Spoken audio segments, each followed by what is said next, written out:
سب کچھ دنیا میں ہوتا ہے اور ہوتا رہے گا, چاہے سائنس ترقی کی انتہا کو پہنچ جائے, مگر ان حادثات سے دنیا کی کوئی طاقت نہیں روک سکتی.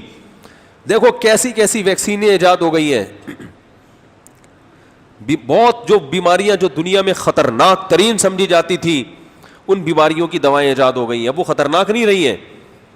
چیچک کتنی خطرناک بیماری تھی, چیچک کا جڑ سے خاتمہ ہو گیا, ایسی ویکسین ایجاد ہو گئی. پہلے ہمیں یاد ہے بچپن میں کچھ لوگ نظر آتے تھے جن کے منہ پہ بہت بڑے بڑے داغ ہوتے تھے, کھڈے پڑے ہوئے ہوتے تھے, بڑی خطرناک بیماری تھی. اب کوئی بھی ایسا نظر نہیں آتا, ویکسین ایجاد ہو گئی. لیکن کیا مطلب, بیماریاں ختم ہو گئی؟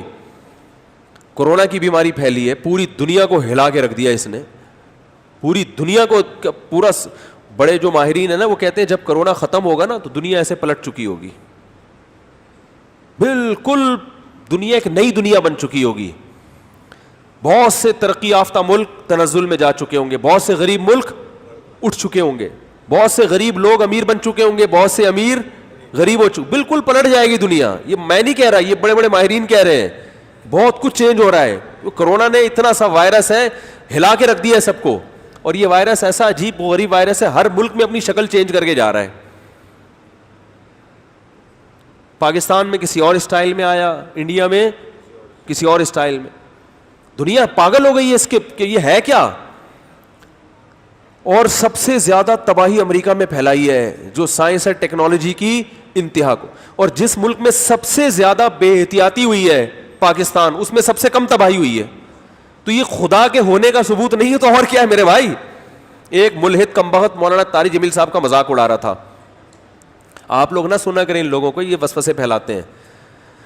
میں تو اس لیے سنتا ہوں نا کہ پتہ تو چلے مارکیٹ میں ہو کیا رہا ہے, کیا کیا کہہ رہا. دیکھو مولانا طارق جمیل صاحب کرونا کے بارے میں وہ رو کے نہیں دعا کروائی تھی, اے آر وائی پہ میرا خیال ہے کروائی تھی. کہہ رہے دیکھو یہ سمجھتے ہیں کہ ان کے رونے دھونے سے کرونا کیا ہو جائے گا, ختم ہو جائے گا. وہ بڑی رو کے انہوں نے دعا کروائی نا. بھائی مشہور دعا نہیں ہے, اے آر وائی پہ میرا خیال ہے کروائی تھی کہ اللہ اس وبا سے ہمیں بچا لے بچا لے بچا لے. تو وہ ایتھیس مذاق اڑا رہا تھا ان کا کہ یار یہ ناٹک معاذ اللہ ناٹک کرتے ہیں, یہ مذہبی رہنما لوگوں کو کیا بناتے ہیں, بیوقوف بناتے ہیں. یہ ان کے ایسا ہوتا تو پھر ویکسینیشن کی طرف یہ لوگ کیوں جاتے ہیں اور یہ کیوں کرتے ہیں وہ کرتے ہیں. اب میں سوچ رہا ہوں اس سے میری ملاقات ہو, میں اس سے پوچھوں کہ بتا کہ جو بیماری جس طرح سے پھیلی ہے, جو احتیاطیں بتائی گئی تھیں پاکستان میں بیوقوفی کی ہے, کوئی اچھا کام نہیں کیا. وہ احتیاطیں ہمارے پاکستانیوں نے نہیں کی. وہ ثواب کا کام نہیں ہے کہ آپ سمجھیں کہ ماشاء اللہ اب تو زبردست ہو گیا, اب تو وہ تو ادھر چھینکے تھے 3 دفعہ جا کے نہایا تھا, اب تو میں لوگوں کے منہ پہ جا کے چھینکوں گا.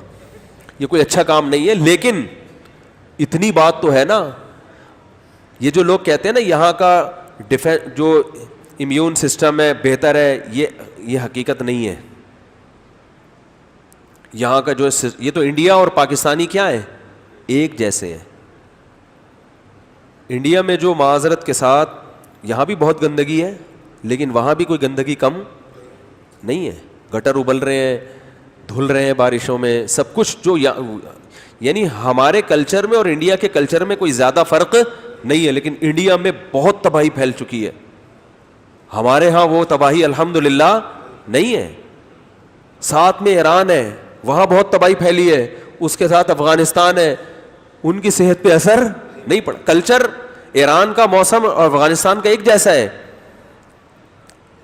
تو بھائی یہ دعاؤں کا اثر ہے, سمجھ میں آ رہی ہے بات. تو جو ملحد ہوتا ہے نا اس نے تو قسم اٹھائی ہوئی ہے کہ ماننا ہی نہیں ہے. تو بہت ممکن ہے بھائی یہاں جس طرح سے دعائیں مانگی گئی ہیں وہاں وہ لوگ تھوڑی دعائیں مانگتے ہیں. تو ہمارے اتنا کچھ ہونے کے باوجود بھی ہم بچے ہوئے. اس میں سمجھتا ہوں بہت زیادہ دخل کس چیز کا ہے, دعاؤں کا. دعاؤں کا دخل ہے بہت زیادہ.